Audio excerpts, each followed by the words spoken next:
Sir ప్రతి సినిమాకి ఇదే లాస్ట్ సినిమా, ఇంకా బయట సినిమాలు చేయమంటారు.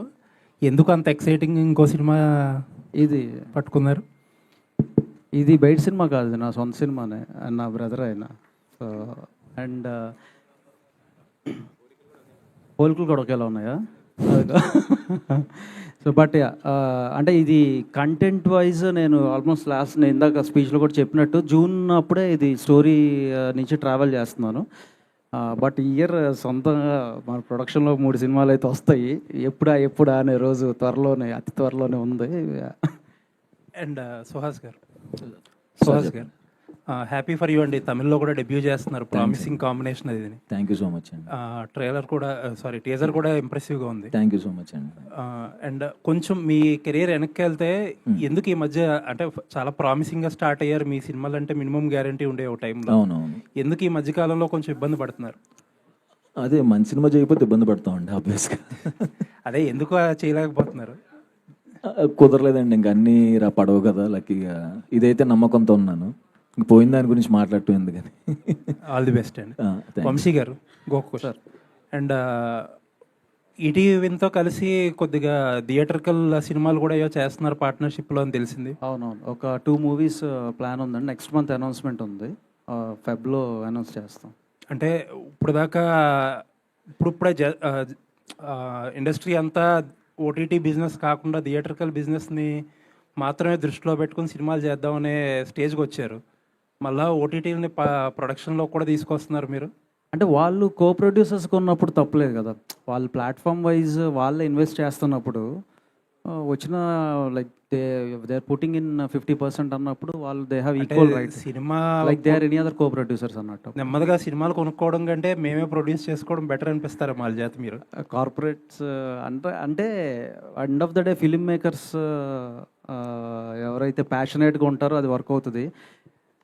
ఓటీటీ ప్లాట్ఫామ్స్ ఏంటంటే ఎండ్ ఆఫ్ ద డే వాళ్ళు ఎంప్లాయీసే ఉంటారు కాబట్టి అక్కడ they may not take that అంటే so professionally in terms of production వాళ్ళు కానీ సొంతంగా చేస్తారని నేను అనుకోవట్లా. బట్ మాకులాగా ప్రొడ్యూసర్స్తో కో ప్రొడక్షన్లోకి వచ్చి చేస్తారని అనుకుంటున్నా. అదర్ దాన్ ఒరిజినల్స్ వాళ్ళు ఎగ్జిక్యూట్ చేసుకుంటారు రేటు. సో ఆ థ్రెట్ ఏం లేదంటారు? ప్రస్తుతానికైతే లేదు. మీరు ఇప్పుడు చెప్తున్నారు కాబట్టి ఈవినింగ్ మీటింగ్ వేసుకుని ఒకసారి ఆలోచించుకుంటాం అందరం. ఆల్ ది బెస్ట్ అండి. Thank you. Vamsi garu producer ఎవరైనా సరే సార్, మీరు ఎంటర్ అయితే వాళ్ళందరూ సైడ్ అయిపోయి ఇదేదో వంశీ గారి సినిమానే అన్నట్టుగా బయట ప్రచారం జరుగుతుంటుంది. ఇది మన అందరి సినిమా, మీడియాది కూడా ఈ సినిమా నాది ఒక్కడదని కాదు, ఇది మన అందరి సినిమా. సరే ప్రొడక్షన్ అంటే end of the day cinema ఆడాలి, సినిమా బ్రతకాలి, సినిమా ఆడాలి. సినిమాకి వర్క్ చేసిన టెక్నీషియన్స్ కానీ ఆర్టిస్ట్ కానీ వాళ్ళ కెరీర్స్ నెక్స్ట్ లెవెల్కి వెళ్ళాలి. ప్రొడ్యూసర్కి ఇన్వెస్ట్ చేసినందుకు వాళ్ళు they have to end up in profits. ఇది ఒరిజినల్ ఓవరాల్ గోల్ కాబట్టి ఆ గోల్ మీట్ అవుతాం. మామూలుగా ప్రొడక్షన్ అనేది పక్కన పెడితే మీరు వచ్చిన తర్వాత పబ్లిసిటీ స్ట్రాటజీ పూర్తిగా మారిపోతుంటుంది. దానికోసం ఏమైనా వర్క్ చేస్తుంటారా మేకింగ్లో ఉన్నప్పుడే? అంటే కొంచెం ప్లాన్ చేస్తానండి. అదైతే ప్రమోషన్స్ వైజ్ అయితే కొంచెం ప్లాన్ చేసుకునే ప్రతి యాసెట్ కూడా అది జనాల్లోకి వెళ్ళేలాగా ప్లాన్ అంటే చేస్తాం. ప్రమోషన్ చేస్తేనే జనాలు థియేటర్కి వస్తారా? ఇదే మైండ్ సెట్తో ఉంటారు మీరు? అంటే మనం చేసే ప్రమోషన్స్ ఎప్పుడు కూడా ఫస్ట్ నూన్ షోకి టికెట్లు తెగే వరకే ప్రమోషన్స్. ఆ తర్వాత కంటెంట్ షుడ్ స్పీక్. కాంటెంట్లో దమ్ము లేకపోతే మనం ఎంత ప్రమోషన్ చేసినా 2 కోట్లు పెట్టినా 3 కోట్లు పెట్టినా అది ముందుకెళ్దు. బట్ మనం చేసే ప్రమోషన్స్తో థియేటర్కి నూన్ షోకి రప్పించగలగటం అనేది అక్కడ ఒకవేళ అది వస్తే మాత్రం, అంటే లైక్ గుడివాడ లాంటి సెంటర్లో ఒక 100 to 150 టికెట్స్ నూన్ షోకి ఒక మినిమం రేంజ్ హీరో ఉన్న వాళ్ళకి తెగినాయి అంటే that itself will prove that our promotions are successful. ఆ తర్వాత కాంటెంట్ ఇక నూన్ షో తర్వాత ఎవడో చేతుల్లో ఉండదు. అది ఇంకా అది కాంటెంట్ షుడ్ స్పీక్. సుదర్శన్ గారు, కంగ్రాట్స్ అండి. Thank you. ఈ మధ్య మీరు రైటర్గా కూడా సక్సెస్ అయినందుకు. రైటర్గానా? నారి నారి నడుము రారికి మీరు కథ అందించారు కదా? నేనేం కథ అందిలేదండి. అదే అదేదో ఫ్లోలో ఒక ఇంటర్వ్యూలో మా కాలేజీలో జరిగిన ఒక ఇన్సిడెంట్ చెప్పాను. వాళ్ళు రాసుకున్నారు సరదాగా. లేదు, నేను ఎప్పుడైతే ఇన్సిడెంట్ చెప్పానో ఆ ఇంటర్వ్యూ యూట్యూబ్లో పెట్టంగానే evening director Sairam Abraj phone చేశాడు. నీ అంకమ్మ దీంట్లో ఒక లైన్ చెప్పేసావు నువ్వు, అంటే ఈ నారి నారి నడుమురాల్లో ఒక ఫ్లాష్ బ్యాక్ చిన్న ఎపిసోడ్ నువ్వు ఇంటర్వ్యూలో చెప్పేసావని. అప్పటికే ప్రీ ప్రొడక్షన్ జరుగుతుంది నారి నారి. అంటే మీకు తెలిసి చెప్పారు అది? అంటే ప్రీ ప్రొడక్షన్ జరిగేటప్పుడు మనకు కథ చెప్పరు కదా. అవునవును. నేను వాళ్ళ సినిమాల్లో ఉంటాను కానీ కంప్లీట్ కథ తెలియదు నాకు. ఏదో ఇప్పుడు మీ కాలేజ్ డేస్లో లవ్ మ్యారేజ్ ఏమైనా జరిగాయా అంటే నేను జరిగిన ఒక ఇన్సిడెంట్ ఒకటి చెప్పా, అది తెలియకుండా మ్యాచ్ అయింది అంతే. రెమ్యునేషన్ తీసుకోండి రైటర్గా కూడా. All the best.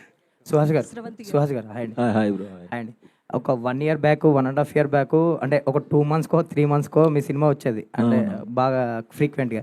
ఇప్పుడు కొంచెం అంటే గ్యాప్ తీసుకొని వస్తున్నారు, అంటే లైక్ ఆ తమిళ సినిమాకి డేట్స్ ఇవ్వడం వల్ల, లేదంటే చూజీగా ఉంటున్నారు? అదే నేను అదే అంతకుముందు చెప్పాను కదా, అది డైరెక్ట్గా కూడా తిట్టారు నేను, మరీ వచ్చేస్తున్నావు నెలకోసారి అని. అందుకని అది కాన్షియస్గానే తమిళ్లో అది మెయిన్ విలన్ చేస్తున్నాను. అది అండ్ ఇది ఈ కంప్లీట్ అయిన తర్వాత కొంచెం గ్యాప్ తీసుకున్నాను కావాలని, నాకు బోర్ కొడుతుంది. సో ఇప్పటి నుంచి కొంచెం చూజీగా ఉంటారా స్క్రిప్ట్ విషయంలో? అంటే మీరు యా ఖచ్చితంగా అండి, ఉండాలి, ఆప్షన్ లేదు నాకు ఇప్పుడు. ఆల్ ది బెస్ట్ అండి. Thank you. వంశీ గారు, లాస్ట్ ఇయర్ అంతా రిలీజ్లు చేసి హల్చల్ చేశారు, లాస్ట్ ఇయర్ అంతా మీరు వాసు గారు కాంబినేషన్లో. అండ్ ఇయర్ కూడా ఇప్పుడు రిలీజ్తో స్టార్ట్ చేస్తున్నారు. అండ్ ఫర్దర్ నెక్స్ట్ కూడా మీ ప్రొడక్షన్లో ఒక 2 డెబ్యూ డైరెక్టర్స్తో ఒక సినిమా ప్లాన్ చేస్తున్నారని విన్నాం. సో అదేంటి, ఎలా వస్తుంది ఈ ఇయర్ ప్లాన్స్ ఏంటి రిలీజ్లు కాకుండా? రిలీజెస్ నేను కొంచెం గ్యాప్ తీసుకుంటా. ఈ హే భగవాన్ తర్వాత ప్రొడక్షన్ మీద ఫుల్ టైం ఒక 3 movies ఉన్నాయి కాబట్టి దాని మీద ఉంటా అండి. మీరు అడిగిన మూవీ ఈటీవీ వాళ్ళతోనే కొలాబై చేస్తున్నాను. సో అది most probably first week of ఫెబ్లో అనౌన్స్మెంట్ ఉంటుంది. సో టైటిల్ అవన్నీ కూడా అప్పుడు రివీల్ చేస్తాం. ఏదో వెరైటీ టైటిల్ పెట్టారంట దానికి. వెరైటీ టైటిల్ బాగానే ఉంటుంది. సరే, ఆల్ ది బెస్ట్ అండి. Thank you so much. Sravanthi గారు.